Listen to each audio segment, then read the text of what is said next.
اعوذ باللہ من الشیطان الرجیم بسم اللہ الرحمن الرحیم السلام علیکم ورحمۃ اللہ وبرکاتہ۔ آپ سب لوگ جانتے ہیں امام حسین علیہ السلام کی فضیلت بے شمار ہیں، اور ان کی فضیلتوں میں سے میں ایک فضیلت یہاں پہ بیان کروں گی کہ امام حسین علیہ السلام ایک ایسے مولود ہیں کہ جو اپنی ولادت سے پہلے ہی اپنے ماں کی بطن میں جب تھے تو اپنی ماں فاطمہ زہرا سلام اللہ علیہ سے گفتگو کرتے تھے، ان سے باتیں کیا کرتے تھے، اور یہی حالت، یہی وضعیت جناب فاطمہ زہرا کے بھی بارے میں بتائی گئی ہیں کہ جب وہ اپنی ماں جناب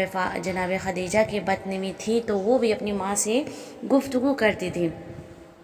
بالکل اسی طرح سے امام حسین علیہ السلام بھی اپنے ماں کے بطن میں تھے اور اپنی ماں سے گفتگو کیا کرتے تھے۔ ایک روایت میں ملتا ہے کہ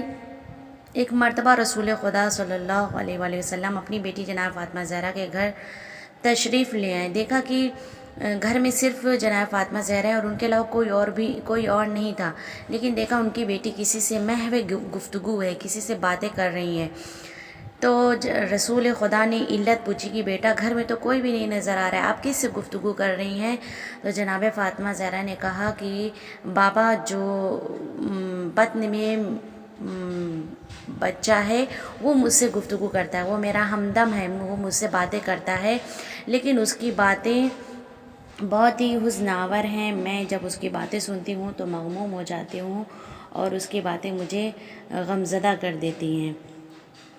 کہا کہ بابا یہ جو میرے شکم میں یہ بچہ ہے یہ کہتا ہے کہ اماں جان میں شہید ہوں، میں مظلوم ہوں، میں غریب ہوں، میں پیاسا ہوں۔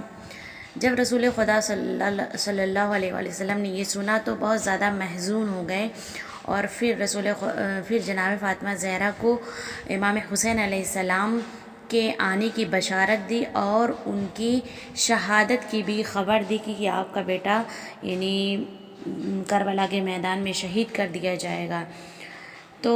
آپ دیکھیں کہ یعنی امام حسین علیہ السلام کی یہ فضیلت ہے کہ امام ولادت سے پہلے ہی اپنے ماں کے بطن میں ہی گفتگو کر رہے ہیں اپنی ماں سے، اور امام حسین علیہ السلام ہی ایک ایسے شہید ہیں، تنہا ایک ایسے شہید ہیں